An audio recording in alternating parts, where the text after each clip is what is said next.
Tito, capítulo 2, ¿cierto? Versículos 11 al 15.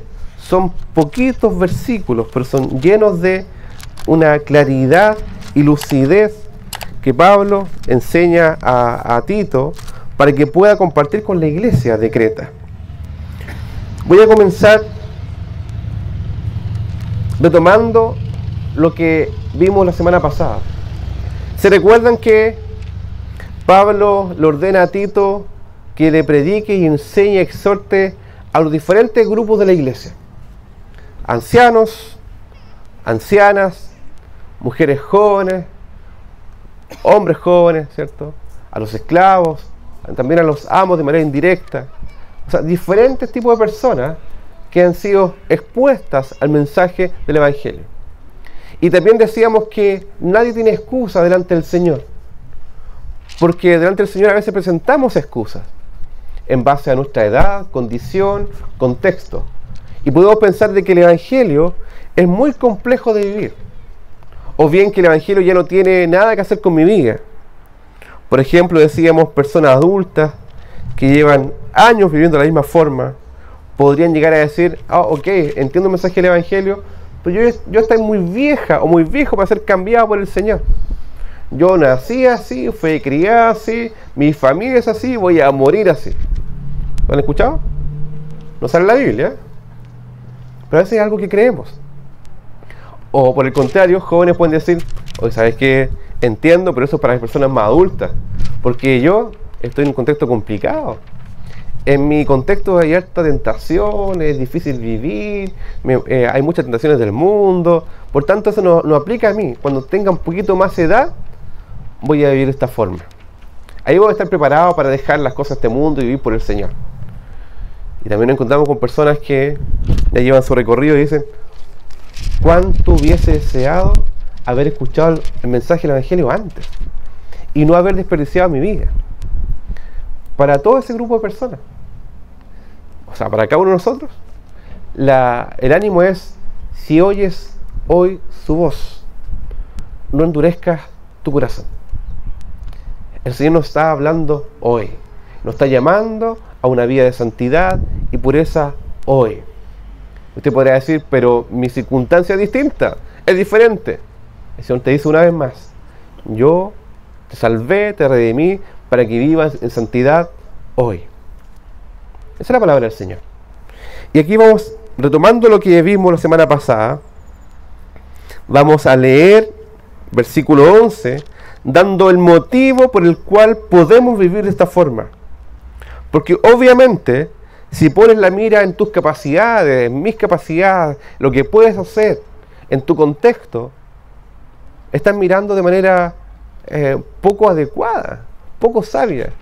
Porque el Señor nos exhorta y nos anima diciendo lo siguiente: es posible vivir de esta forma porque la gracia de Dios se ha manifestado para salvación a todos los hombres.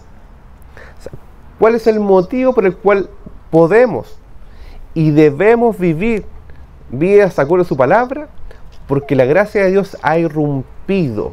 Dice, se ha manifestado, se ha revelado, ha salido a nuestro encuentro. Y en este momento el Señor está delante de ti para decirte, yo estoy contigo para vivir conforme a la voluntad del Padre en el poder del Espíritu Santo. Te lo dice hoy, porque la gracia de Dios se ha manifestado. A veces uno no quiere, a veces uno está en otro camino, a veces uno está volando bajo, por así decirlo, pero el Señor va, nos busca y nos encuentra. ¿Se recuerdan cuando predicamos de Hechos? Y vemos que había un personaje que era Pablo, que estaba persiguiendo a la iglesia, persiguiendo a los del camino, iba en pos de otro evangelio, obviamente. Pablo no estaba buscando al Señor, Pablo no estaba buscando seguir el evangelio. Él pensaba que sí, pero no. ¿Y saben qué? El Señor salió a su encuentro. Cuando alguien iba en contra de, el Señor va, lo busca y lo impacta con un mensaje del evangelio, le dice, ven. Y Pablo dice, no sabe qué está pasando. Señor, ¿quién eres? El Señor le dice, soy Jesús, a quien tú persigues. Se dan cuenta que estaba en contra de, pero el Señor va a su encuentro. Entonces no importa en el punto del camino en que estás, porque el Señor va, te busca, te dice, ven, para que sigas mi camino. Dice acá, porque la gracia de Dios se ha manifestado, se ha revelado para salvación a todos los hombres. Y aquí un paréntesis. El contexto enseña muy bien a qué se refiere con todos los hombres.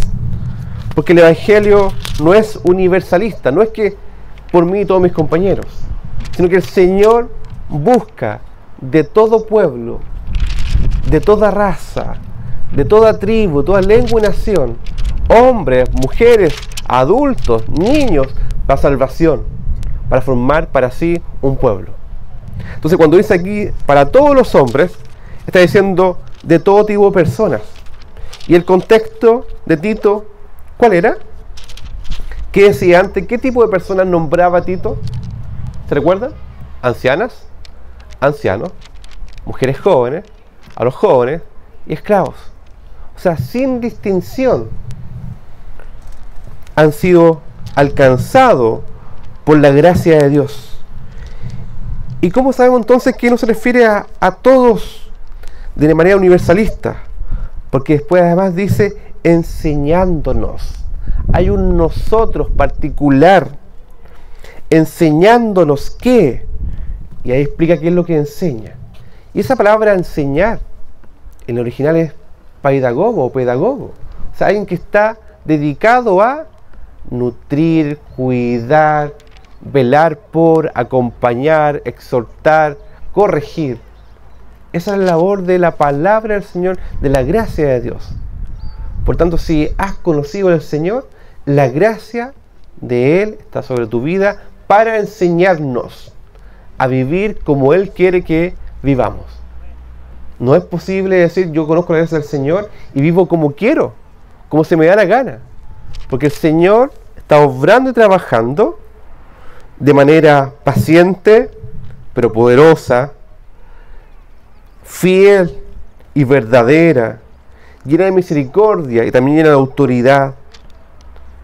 Y nos alcanza para lo siguiente. Fíjense las cosas que nos enseña esa gracia revelada a nuestras vidas. Renunciando a la impiedad y a los deseos mundanos. Renunciar. ¿Qué significa renunciar? Hacer una carta y decir, ¿sabes qué? Yo ya no sigo acá. ¿Han hecho una renuncia voluntaria a su empleador alguna vez? Algunos llamarían chao jefe, ¿cierto? Renuncia voluntaria. ¿Sabes? Yo no quiero seguir más estos deseos mundanos. Usted y yo sabemos que cuando hay pecado, hay muerte. Usted y yo sabemos que cuando hay pecado, hay destrucción. Usted y yo sabemos que cuando hay pecado, hay desconsuelo, hay desesperanza. Usted y yo sabemos realmente que en el pecado no hay deleite perfecto. Hay deleite, gocitos temporales, pero el corazón no está saciado y no está lleno por el Señor. Lo hemos comprobado, ¿no? Con el mismo pecado hemos comprobado que no hay bien en pecar. Pero a veces insistimos. Y a veces nos aferramos a nuestro pecado. Y a veces nos aferramos a nuestros deseos mundanos. Y justificamos incluso nuestras acciones. El Señor te dice, ¿sabes qué? Yo entiendo todo lo que me dice. Pero hay una gracia que es mayor, que te puede sacar y salvar de la condición y situación en que estás.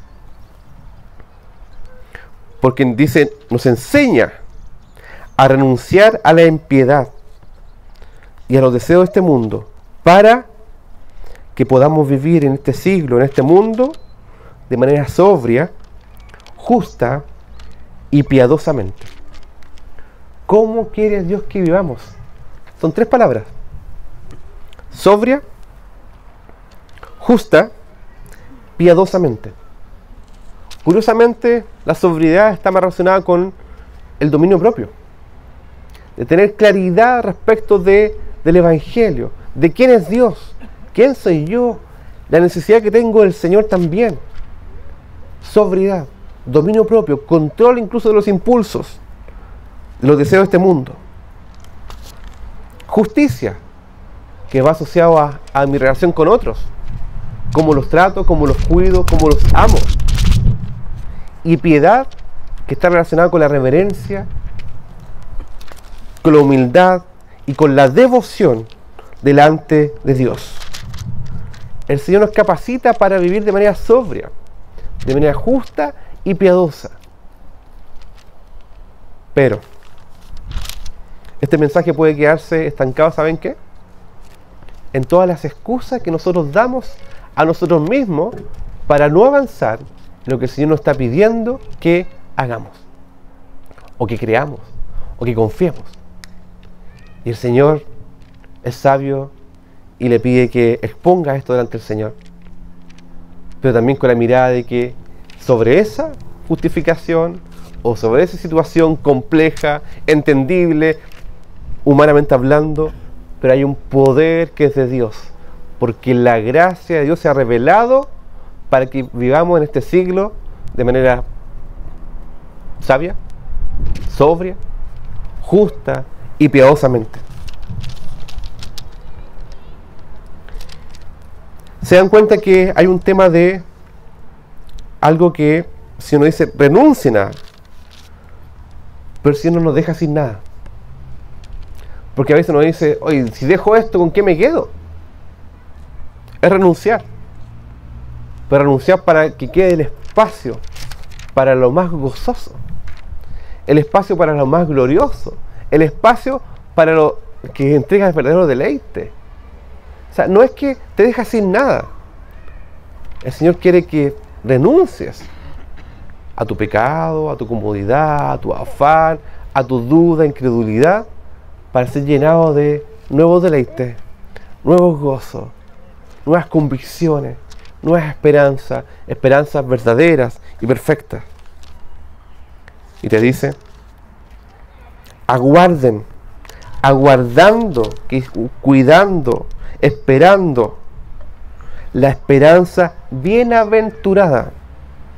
No una esperanza sin sentido, no una esperanza que defrauda, es una esperanza bienaventurada. Y después continúa, y esperando la manifestación gloriosa de nuestro gran Dios y Salvador Jesucristo. A veces queremos renunciar al pecado, pero no miramos la gloria de Dios. A veces queremos renunciar al pecado con nuestra fuerza, pero no pasamos tiempo con Dios. A veces queremos renunciar a nuestro estilo de vida. No, desde mañana, lunes, tanto voy a empezar a orar todos los días a las 5 de la mañana. Pero no miramos la gloria de Dios y el poder de Dios. No confiamos en su sabiduría, su señorío, su poder y autoridad. Fíjense, el estímulo es la manifestación gloriosa de nuestro gran Dios y Salvador Jesucristo. ¿Te digo un datito? Si quieres renunciar al pecado, aprende junto con la iglesia a mirar la gloria de Dios. Y te digo, mientras mires la gloria de Dios, vas a ver que va a ser más sencillo renunciar al pecado. Es un círculo virtuoso, porque el Espíritu Santo está obrando mientras miramos su gloria. Obra para que las cosas de este mundo ya no tengan valor, un valor relativo, obviamente. Y usted me dirá, ya entiendo, pero ¿cómo es mirar la gloria de Dios?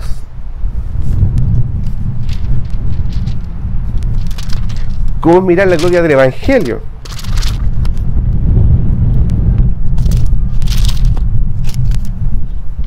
Aquí está, la gloria de Dios. No se asusten. Está todo preparado. La gloria de su palabra. Ahí encontraremos a Dios mismo. Entonces, ¿sabes qué? Que yo creo en Dios. Pero pongámonos sinceros. ¿Cuánto tiempo pasa? Y no es por un tema de cronómetro. Leyendo la palabra de Dios. ¿Te digo algo? El Señor obra poderosa, silenciosamente, mientras leemos su palabra y somos expuestos a su palabra poderosa, que es viva y eficaz para cambiar los corazones.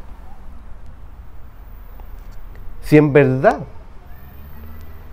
quieres renunciar al pecado, sumérgete en la palabra. Busca ser enseñado por otro. Busca la comunión con su pueblo.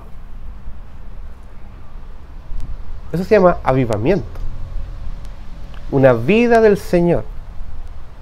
Vida del Señor, del Espíritu Santo, obrando en los corazones, manifestada en ¿qué? En querer correr desesperadamente por estar junto a nuestros hermanos un domingo en la presencia del Señor. Esto no es legalismo.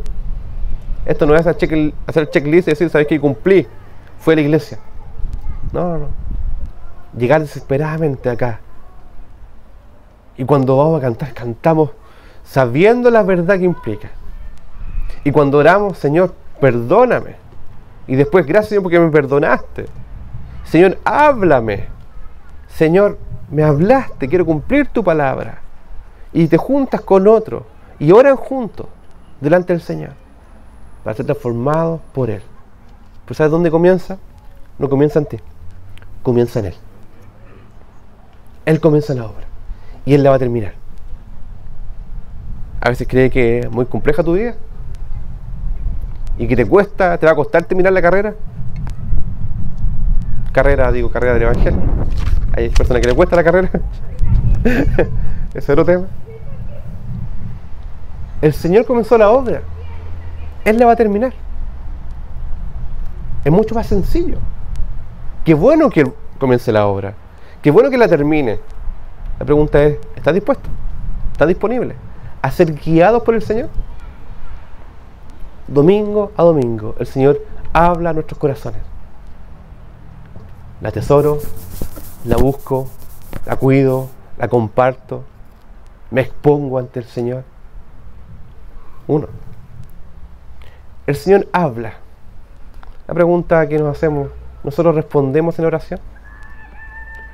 Cuando sienten que el Señor te tocó un cachito, cuando encuentras un poncho y te cabe y te lo pones, ¿cierto?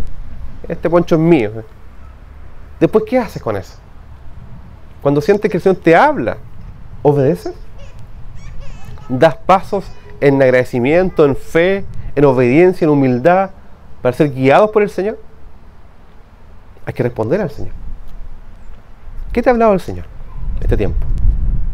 ¿La necesidad de congregarte? ¿La necesidad de ser parte de un pueblo de manera mucho más activa?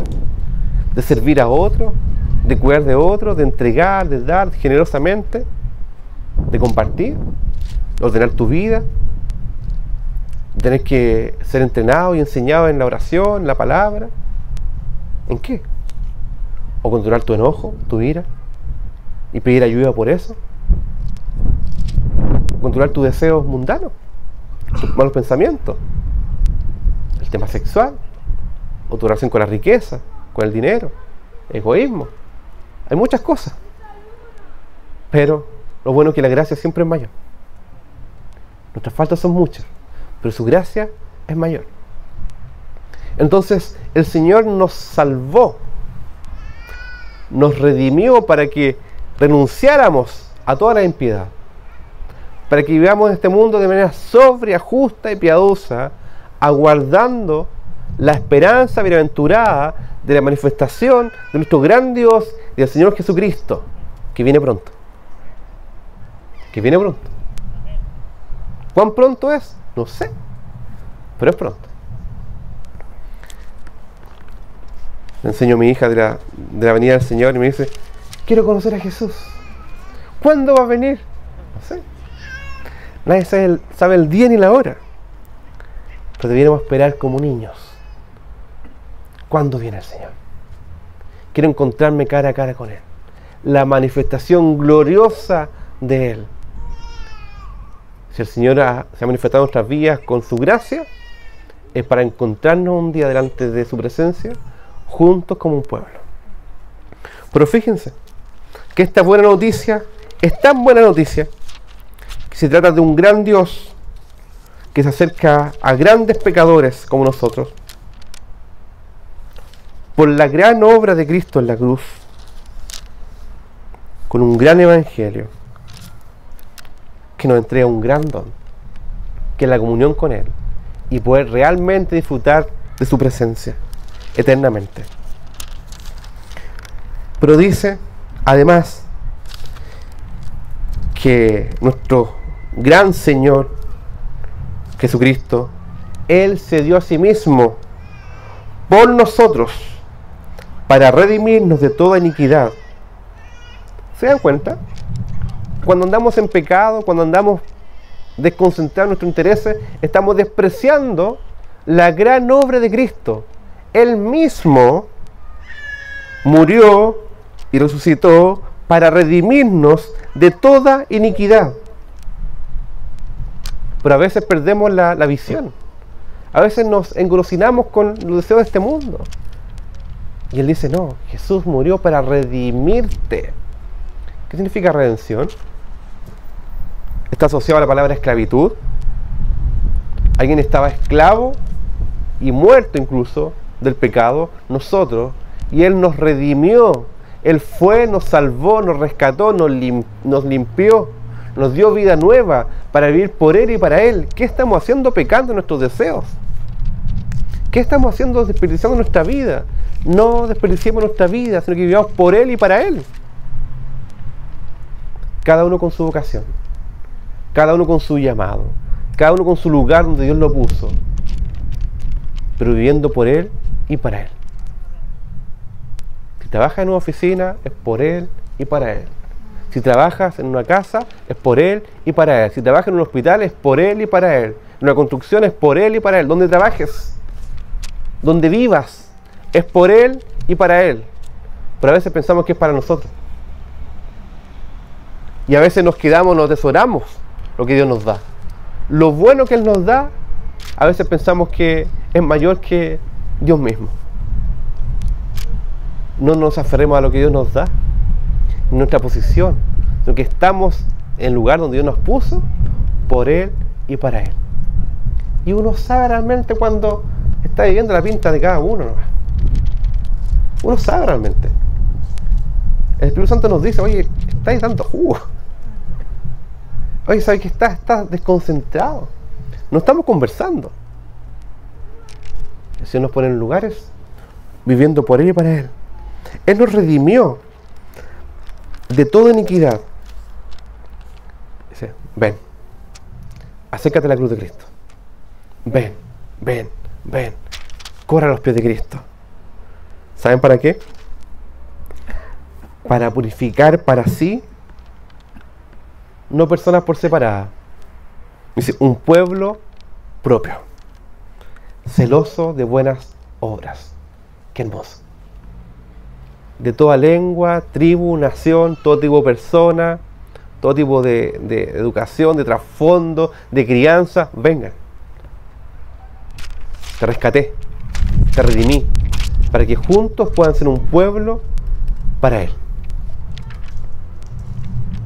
Siempre digo, el Evangelio no es tu relación con el Señor solamente, es eminentemente comunitario. Es tú con el Señor, pero junto con otros. Así es la vida del Señor. Y quizás uno de los aspectos de la santificación que Dios quiere obrar en tu vida no es vivir una vida solamente solitaria. Es que me cuesta, es que fui criado así, es que tengo temores, es que tengo esto otro. Eso dice, no. Hay una gracia que es mayor, que nos salva, nos rescata, está a disposición y Él quiere. Si oyeres hoy su voz, no endurezcas tu corazón. Y Él quiere formar un pueblo para sí, celoso de buenas obras, deseoso demostrar la gloria de Dios por medio del servicio a otros. Esto habla y exhorta y reprende con toda autoridad. Nadie te menosprecie. Para ir cerrando, voy a leer un pasaje de Deuteronomio.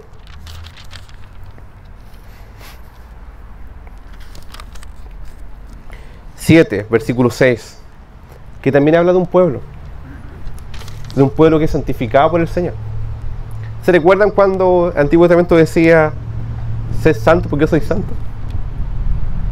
Es el llamado del Señor. Y fíjense lo que dice acá: porque tú eres pueblo santo para Jehová tu Dios. Jehová tu Dios te ha escogido para hacerle un pueblo especial, más que todos los pueblos que están sobre la tierra. Usted dirá, pueblo especial, algo bueno tengo.